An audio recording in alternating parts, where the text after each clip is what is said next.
Hello friends, உங்கள் எல்லாரையும் rainbow கிச்சனுக்கு வரவேற்கிறேன். இன்றைக்கி இந்த வீடியோவில் நியூ இயர் ஸ்பெஷலாக ஒரு சூப்பரான டேஸ்டியான ஸ்வீட் ரெசிபி தாங்க பார்க்க போகிறோம். ஒரு கப் கோதுமை மாவு வச்சு ரொம்பவே சூப்பரான, பார்க்குறதுக்கே ஜூஸியாக இருக்கக்கூடிய இந்த அல்வா ரெசிபி இந்த தடவை நியூ இயருக்கு செஞ்சு அசத்துங்க.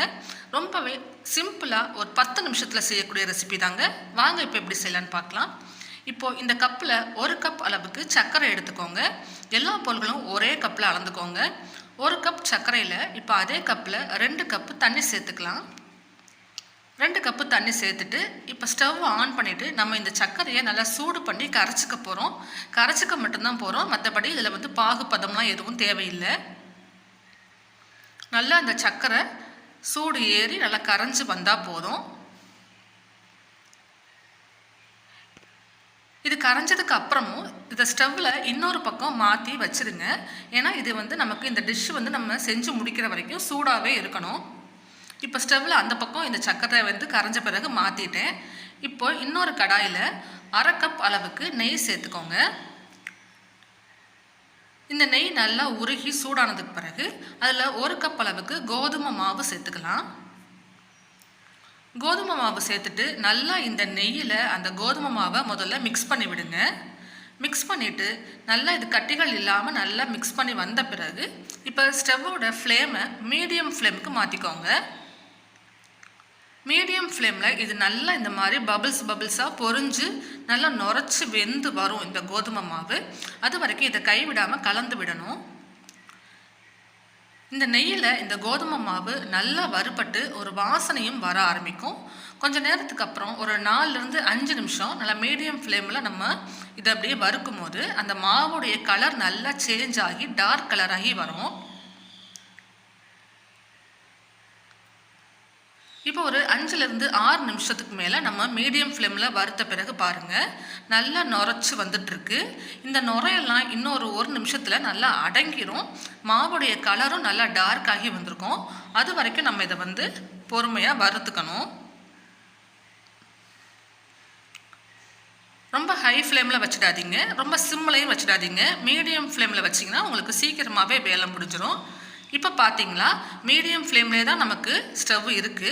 ஆனால் அந்த மாவில் அந்த நுரை பூரம் கம்மியாயிடுச்சு பாருங்கள். அந்த நுரைக்கிற தன்மை கம்மியாகி மாவு லைட்டாக ஒரு ப்ரௌன் கலர் வர ஆரம்பிச்சிருக்கு.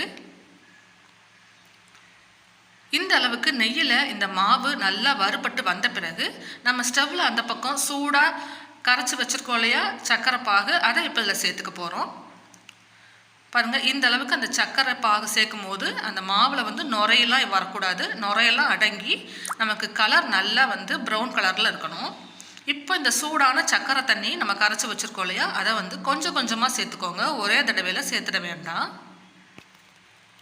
கொஞ்சம் கொஞ்சமாக சேர்த்து இதை இது மாதிரி நல்லா மிக்ஸ் பண்ணி விடுங்க. நல்லா சூடாக இருக்கிற சர்க்கரை தண்ணியை சேர்க்கும் போது நமக்கு அந்த மாவு அந்த ஹல்வா நமக்கு பிசுபிசுப்பு தன்மை இல்லாமல் நல்லா சூப்பரான ஒரு பதத்தில் கிடைக்கும். ஒரு 3-4 பேட்சாக அதை பிரித்து கொஞ்சம் கொஞ்சமாக சேர்த்துக்கோங்க. ஒவ்வொரு தடவை சேர்த்த பிறகும் அந்த தண்ணியை நல்லா அந்த மாவு உள்ளே இழுத்து வேக ஆரம்பித்த பிறகு இன்னும் கொஞ்சம் தண்ணி சேர்த்துக்கோங்க.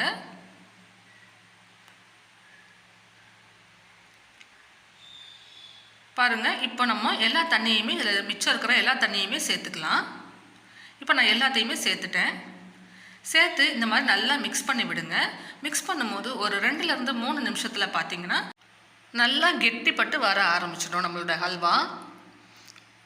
கைவிடாமல் இது மாதிரி கலந்து விடுங்க. இதுக்கப்புறம் இதில் நீங்கள் நெய்யெல்லாம் எதுவும் சேர்க்க தேவையில்லை. இந்த ஹல்வா நல்லா வெந்து கெட்டிப்பட்டு நல்லா ஒரு திக்கான பதத்துக்கு வரணும். அந்த பாத்திரத்துலேயே ஒட்டாத அளவுக்கு திக்கான பதத்துக்கு நம்ம ஏற்கனவே இதில் சேர்த்துருக்கிற நெய்யெல்லாம் அப்படியே பிரிஞ்சு வர ஆரம்பிக்கும். அதனால இதுக்கு மேலே இதில் நீங்கள் நெய்யெல்லாம் சேர்க்க தேவை கிடையாது. கைவிடாமல் கலந்து மட்டும் விடுங்க. ஸ்டவ் நல்லா மீடியம் ஃப்ளேமில் இருக்குது. பாருங்கள், இப்போவே பாத்திரத்தில் ஒட்டாமல் தான் வந்திருக்கு. இன்னும் ஒரு 2 நிமிஷத்தில் பார்த்தீங்கன்னா நம்ம சேர்த்துருக்க நெய்யெல்லாம் இதுலேருந்து நல்லா பிரிஞ்சு வர ஆரம்பிச்சிடும். இதில் நட்ஸுன்னு பார்த்தீங்கன்னா உங்களுக்கு விருப்பமானது எது வேணாலும் சேர்த்துக்கலாம். நான் இன்றைக்கி கொஞ்சம் பாதாம் சின்ன சின்ன பீசஸாக கட் பண்ணிவிட்டு சேர்த்துருக்கேன்.